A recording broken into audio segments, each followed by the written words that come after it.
Introduzindo aqui o assunto com vocês, a gente tem duas imagens distintas. Uma delas, que é a primeira, que a gente consegue observar um pouco da morfologia da espécie, que tem a micropigmentação bem visível. E na segunda, a gente já analisa mais um pouco das correntes, que eu vou estar falando um pouco mais detalhadamente aqui nessa parte. Retomando que essas algas não apresentam risco para os banhistas, que esse senso comum é devido à desinformação. Elas estão presentes nas zonas de arrebentação, surf zones, e a bioacumulação delas forma essa coloração achocolatada, que é bem comum daqui, bem incidente durante o ano inteiro. E a gente dá esse destaque para o inverno, que é quando a gente vai estar sofrendo a corrente das Malvinas, essa influência aqui, que vai ter um encontro com a corrente do Brasil, que é uma corrente quente, e esse encontro, esse choque de correntes vai formar uma convergência subtropical, mostrada aqui no mapa, que vai causar uma agitação nas marés, essencial para que essa alga permaneça na superfície, porque ela é uma alga da zona de arrebentação justamente por essa movimentação da água que vai auxiliar ela a ficar na superfície. Por ela se tratar de uma alga muito grande, muito pesada, dentro das microalgas, ela vai necessitar dessa função, dessas correntes, para conseguir ficar ali no local e ter as florações. Então, uma consequência dessas florações maiores no inverno é por conta dessas convergências que vão estar sempre movimentando a água de forma que ela consiga se manter no lugar que ela precisa. Um outro fator importante é que a convergência que ocorre acaba influenciando também num mar mais turbulento que acaba prejudicando um pouco os banhistas. Então, um retorno maior, um retorno mais antecipado das praias se deve também por conta desse fator, desse encontro de correntes que a gente citou ali, das Malvinas com a corrente do Brasil, que é importante, é fundamental para a presença dessas algas, mas ele acaba influenciando nessa questão da água ficar um pouco mais perigosa para os banhistas. Características. Então, na parte morfológica, a gente escolheu dar ênfase para a composição da parede celular, que é uma característica das diatomáceas, grupo a qual a Asteranopsis guianase faz parte, que é a parede é composta de sílica. Atrelado a isso, o fato delas serem pesadas e heteropolares. Esse último destaca-se bem ali na imagem que foi escolhida para colocar no infográfico, onde a gente pode ver uma discrepância entre um polo e o outro, enquanto um concentra um núcleo mais arredondado, o outro é mais afinalado. Outras influências. Então, o aspecto que mais influencia na ocorrência do chocolatão é a questão das correntes que foi apresentada pela Gabi nos slides iniciais. No entanto, existem outras questões, outros fatores que também influenciam e acabam aumentando a chance da ocorrência do chocolatão. Um deles que a gente selecionou para colocar no infográfico é a questão do deságue dos rios Mampituba e do rio Tramandaí. Além disso, o aporte das lagoas costeiras. Né? Esse fator pode ser observado, né, ali através da imagem, que reflete bem essa característica da nossa bacia hidrográfica, do rio Tramandaí, a qual apresenta várias lagoas que acabam desaguando ali na foz, que é aqui entre Imbé e Tramandaí, entre aqueles dois pontinhos ali, onde a gente conhece, aumentando assim a chance da proliferação das algas. Então, no nosso último card, a gente optou por trazer um pouco do papel ecológico que essa microalga desempenha nos nossos ecossistemas praiais, justamente para salientar a importância que essa diatomácea tem. E mais para frente a gente vai estar aprofundando um pouco mais sobre isso. Em conjunto com as minhas colegas Eduarda e Júlia, a gente vai estar apresentando sobre o fenômeno do mar achocolatão e a influência da alga Asteranopsis guianase nesse processo.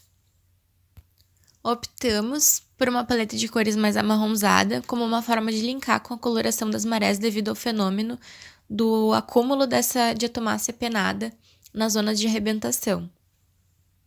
Dividimos também a apresentação em 4 pontos distintos: a introdução do assunto, características principais, influências para sua ocorrência e, por fim, a gente fechou falando um pouquinho sobre o papel ecológico. a gente consegue observar que esse retorno antecipado das praias se dá em função não somente da coloração desse mar chocolatão, mas também por conta da influência das correntes aqui no nosso litoral, que tem ligação com a presença dessa alga.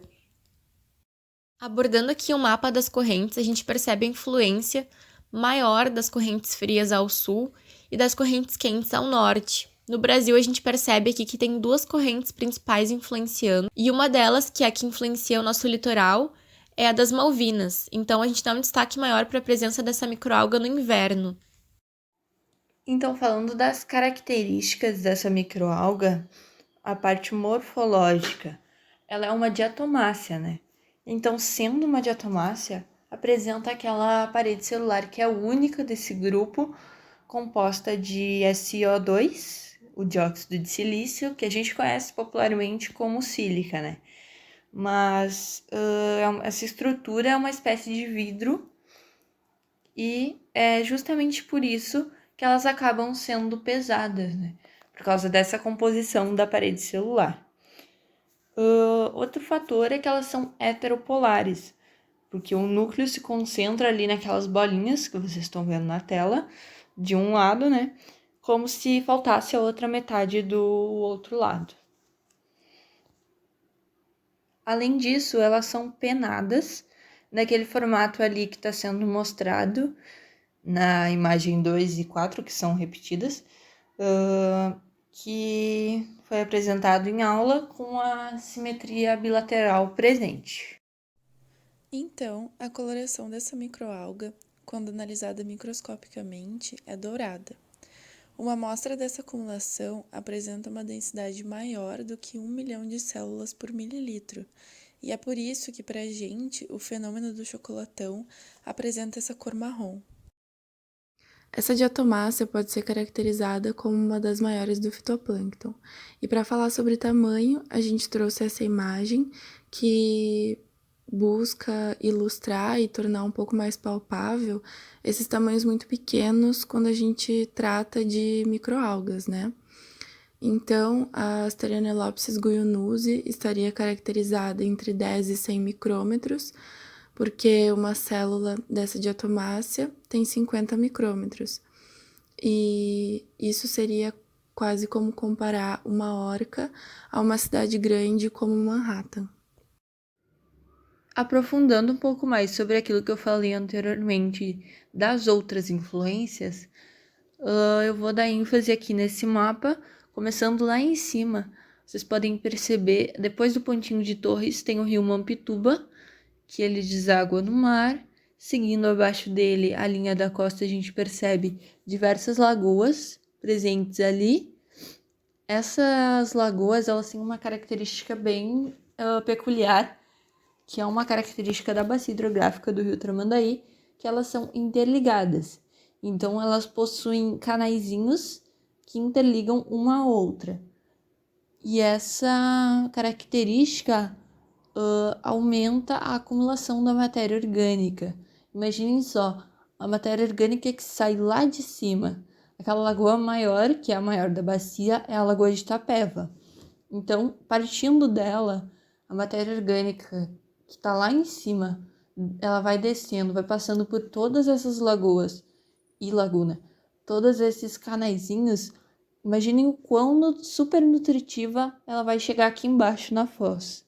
E é justamente por isso que esse fator acaba influenciando, lógico que é atrelado ao que já foi dito sobre a temperatura da água relacionado com as correntes. Então, tendo esse recurso disponível, super nutritivo, a matéria orgânica aumenta a chance da proliferação da microalga no nosso litoral. Então, essa diatomácea exerce um papel muito importante porque ela serve de base da cadeia alimentar, garantindo e mantendo a abundância de diversidade no nosso ecossistema praial. Praias dissipativas apresentam sedimentos mais finos, em costas planas, grandes períodos de ondas e extensas zonas de surf. A riqueza de espécies, a abundância total e a biomassa da fauna ao longo de costas arenosas tende a ser maior nessas praias dissipativas. Estudos quali e quantitativos sobre zonas entre marés e zonas de surf indicaram que as praias arenosas do extremo sul do Brasil estão entre os ambientes mais ricos e altamente produtivos. E muito dessa grande produtividade se deve à intensa produção primária, que é impulsionada pelo fitoplâncton, garantindo uma grande diversidade de organismos nectônicos, bentônicos e planctônicos. Dessa forma, a costa sul do Brasil apresenta essa alta biomassa de microalgas, tendo em vista a morfologia da praia, que, por ser dissipativa, apresenta uma encosta plana, que permite que a zona de arrebentação seja extensa. Isso garante um ambiente propício para que ocorra o acúmulo da diatomácea Asteranelopsis guionnusii na zona de arrebentação, por ser uma microalga pesada. Sem a presença dessa zona de surf extensa que configura um ambiente turbulento, a diatomácea afundaria e o fenômeno do chocolatão não seria tão visível do jeito que ele é. No ciclo dessa diatomácea, durante o dia elas grudam em bolhas de ar, como uma adaptação para permanecer na superfície. Por isso que é muito comum que a gente observe uma espuma no chocolatão. E quando a luz do sol não está mais disponível, ela secreta uma mucilagem para se desprender das bolhas de ar e aí aderir ao sedimento, fazendo com que elas afundem. E aí todos os dias esse ciclo acontece até que o mar fique mais calmo.